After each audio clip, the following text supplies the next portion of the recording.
안녕하세요. 오늘은 24년 8월 2일 아침 운정학원 32일차입니다. 오늘은 행복에 대해 말해보고자 합니다. 많은 사람들이 행복이란 무엇인가에 대해 묻습니다. 그런데 과연 행복을 단어적인 정의 말고 정말 무엇인지 논할 수 있는 주제일까요? 저는 그렇게 생각하지 않습니다. 이유인즉슨 행복은 결국 자신의 주관, 신념, 가치 등을 통해 나만의 언어로 정의되는 것이 행복이라고 생각하기 때문입니다. 하지만 어떻게 하면 행복해질 수 있을까? 즉, what이 아닌 how의 관점에서는 우리보다 먼저 산 선조들과 유명한 학자들의 이야기를 들려도 할 수 있을 것 같습니다. 일전에 나다움에 대하여 논한 적이 있는데요. 그래서 인터넷 브랜딩이라는 조직문화 관련 책에는 일전에도 언급했던 것처럼 다움과 스러움이 나옵니다. 다움은 나의 가치, 신념이 내재화된 나만의 상태임을 나타내고, 스러움은 나이키등과 같이 브랜드 정체성을 대변하는 어떤 특정한 정체성을 나타낸다고 합니다. 그런데 스러움은 표방이 가능한데 다움은 표방이 어렵다고 합니다. 여기서 저는 다움이 바로 나다움, 즉 자기 자신을 온전히 표현하는 단어라고 생각했습니다. 그래서 나다움을 찾아가는 과정이야말로 진정한 행복이 아닐까 생각해 보았습니다. 저의 루틴 중에 일기에 명언을 쓰는 것이 있는데요. 그와 관련해서 지난달에는 아예 책을 빌려서 명언 사색을 하는 활동을 해보았습니다. 명언 활동은 끝났습니다. 이 책이 30일치 명언 분량이어서 하루하루 명언 사색을 좀 해보고 이제 나머지 1장과 3장에 있는 챕터들을 읽으며 생각을 하는 시간을 가지고 있는데요. 이 나다운 마을에서 명언과 함께 한 달 살기에서는 이런 말이 나오더라고요. 자신을 찾기, 뭐 이런 그 주제의 글이었는데요. 여기서 나다운 찾기에 나서며 다시 성찰을 시작했다.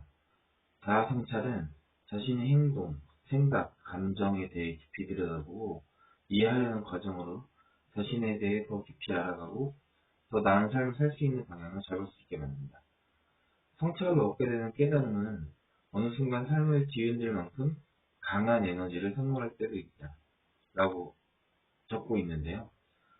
이렇게 나다움의 의미와 중요성은 행복에 있어 중요하다고 생각합니다. 그리고 정말 너무 유명한 데일 카네기의 자기관리론에서도 평화와 행복을 부르는 정신 자세를 갖추는 7가지 방법 파트에서 서두 챕터에서 데일 카네기도 이렇게 말을 합니다. 지금까지 50여 년을 살아온 내가 인생에 대해 배운 게 있다면 그건 바로 평화를 가져다 줄 수 있는 건 오직 자기 자신뿐이라는 사실이다. 라고 언급하면서 또 오늘 하루만이라는 책의 문장을 이 챕터에서 언급하는데요. 첫 번째 문장이 사람은 행복하기로 마음먹은 만큼 행복하다 라는 네이브러햄 링컨의 말이 맞습니다. 행복은 내면에서 나옵니다. 외적인 조건의 문제가 아닙니다. 라는 문장도 나옵니다. 데일 카네기는 이 챕터에서 특히 자기 자신을 찾고 자기 모습 그대로 살기 라는 챕터에서 이 세상에 나와 같은 사람은 단 한 명도 없음 이라는 다움을 좀 언급하면서요. 다른 사람을 모방하지 말고 자기 자신을 찾고 자기 모습대로 살아야 한다고 말합니다. 페르소나라는 말이 있습니다. 심리학에서는 관계의 가면이라고 해서 상황에 따라 가면을 쓰고 행동하는 것을 의미하는데요. 우리는 살아가면서 나답게 사는 것이 아닌 너무 남을 의식하고 남을 표방하면서 가면을 쓰고 행동하고 있는 것은 아닌지 이 내용들을 읽으면서 반문해 보았습니다. 왜냐하면 저는 앞서 인지왜곡에 대해서도 고백했었지만 이런 관계에 있어서 어려움을 좀 많이 겪었기 때문에 정말 이 가면의 왕이었기 때문에 더욱 나답게 사는 것이 좀 와 닿았다고 할 수 있겠습니다. 앞서서 링컨의 말을 빌려서 행복은 내면에서 나온다고 말했었는데요. 이 행복이 내면에서 나온다는 것은 최근 상험적인 경험을 통해서 좀 깨달은 바가 있었고요. 이와 관련해서 제가 정말 명책이라고 생각하고 있는 제임스 앨런의 위대한 생각의 힘이라는 책의 글을 빌리자면, 2부 행복과 관련된 챕터에서 끝없는 행복의 비밀이라는 챕터에 제임스 앨런이 이렇게 말합니다. 진지하게 관찰해보면 지혜의 길에 이른 사람들을 제외하고는 대부분의 사람들이 행복은 욕망을 채워야 얻을 수 있다고 믿는 것을 발견하게 됩니다. 이렇게 무지의 토양에 뿌리를 내리고 이기적인 욕구에 의해 자연분을 얻은 믿음이 세상 모든 불행의 원인이다. 행복은 모든 욕망이 사라지고 기쁨과 평화가 가득한 완벽한 만족을 이룬 정신 상태다. 욕망을 채움으로써 오는 만족은 짧고 헛된 것이며 욕망은 점점 더 많은 것을 요구한다. 자기에게 집착하면 슬픔이 떠나지 않는다. 자신을 버리면 당신은 평화에 이르게 된다. 자신의 모습을 구하려는 자는 잃을 것이요 자신을 버리는 자는 삶을 얻을 것이다. 라고 책의 문장들이 쭉 나오는데요. 결국 행복의 비밀은 나의 욕망에 의한 것이 아닌 욕망을 버린 상태라고 말합니다. 그러면서 자신을 버리라고 하는데요. 아까 나답게 살라고 했는데 왜 여기서 자신을 버리라고 하지? 라는 생각이 들었지만 이내 그 해답을 찾았습니다. 제가 정말 7개월 동안 꾸준히 책과 유명한 사람들, 긍정 영상들을 보면서 깨달은 것 하나는 남을 위한다는 것. 성경에서 내 이웃을 사랑하라. 그리고 많은 인지심리학자들, 여러 사람들이 외치고 있는 이타심. 이게 곧 세상에서, 나의 삶에서 성공을 키워드라는 것을 깨달았습니다. 제임스 앨런도 역시 책에서 다른 사람들의 안위를 위해 자신을 희생하라. 모든 일을 하는 데에서 자신을 생각하지 마라. 이것이 한없는 행복에 이르는 비밀이다. 라고 말합니다. 다른 사람을 위해 사는 삶이 성공이라는 게 저한테는 좀 참 어려운 과제라고 생각했는데요.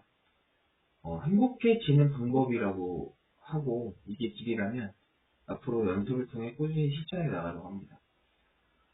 오늘은 이렇게 행복에 대하여 나눠보았습니다. 정답은 없지만 방법이 있어서는 결국 나답게 살기, 내면 가꾸기, 욕심 버리기, 이타심을 가지고 남을 도우며 살기 등의 방법으로 행복해질 수 있음을 보았습니다. 오늘 하루도 나를 찾고 남을 도우며 사는 저와 여러분이 되길 바라면서 나의 캐치프레이즈 외치겠습니다. 나는 나의 자식을 진정 의미있고 거칠게 살자! 1. 나는 긍정적이고 상한 영향을 끼치는 사람이다. 2. 그러면 저절로 사람이 따라온다. 3. 자연스럽게 분수 따라온다. 4. 매일 긍정과 독서와 루틴을 쌓아가면서 역량 있는 사람으로 계속 성장하는 사람이다. 5. 리체더로서 늘 학습하며 교수로서 타인에게 늘 인사이트를 주는 사람이다. 나는 2014년 긍정이 완벽히 거듭났다. 나는 2014년 7월에 논문시험을 통과했다. 나는 2016년 7월 1일 출석자다. 나는 2014년 3월 1일 좋은 아파트에 살다. 나는 2034년 7월 24일 내 생일에 통장에 30억 있다. 오늘도 감사한 하루였습니다. 오늘은 감사하고 행복한 하루가 되었습니다. 나는 아침을 깨우며 내 목표와 꿈을 기록하면서 어제보다 1mm 성장했습니다. 오늘 하루 어떤 일이 있어도 평화를 유지하고 감사했습니다. 나에게 모든 문제를 해결할 수 있는 지혜가 오늘 하루 풍풍 해결했습니다. 나에게 행운이 계속 찾아왔습니다. 나에게 사람들이 끌어당겨 쪘습니다. 나에게 돈이 끌어당겨 쪘습니다. 내 인생이 더 성장하고 성공하는 방향으로 흘러갔습니다. 나는 끌어당기의 법칙을 잘 알고 실행했습니다. 나는 오늘 하루 가치 있고 매우 준비한 존재였습니다. 나는 오늘 하루 나를 매우 사랑했습니다. 따라서 나는 오늘 하루 남도 사랑하고 장점하고 존중하고 배려했습니다. 범사의 모든 것에 감사했습니다. 오늘 하루 우리의 일을 사랑했습니다. 우리 다음 달을 정말 사랑했습니다. 우리 엄마를 사랑했습니다. 우리 작은 성모님을 사랑했습니다. 우리 형님 처형을 사랑하고 감사했습니다. 우리 신섭이를 사랑했습니다. 오늘도 이렇게 아침 긍정학원을 외쳐보았습니다. 해먹었습니다. 여러분도 오늘 하루 나다움을 찾고 남을 위해 한 가지 도움을 주는 삶을 실천하길 바라면서 오늘 하루 마무리하겠습니다. 내일 뵙겠습니다. 안녕.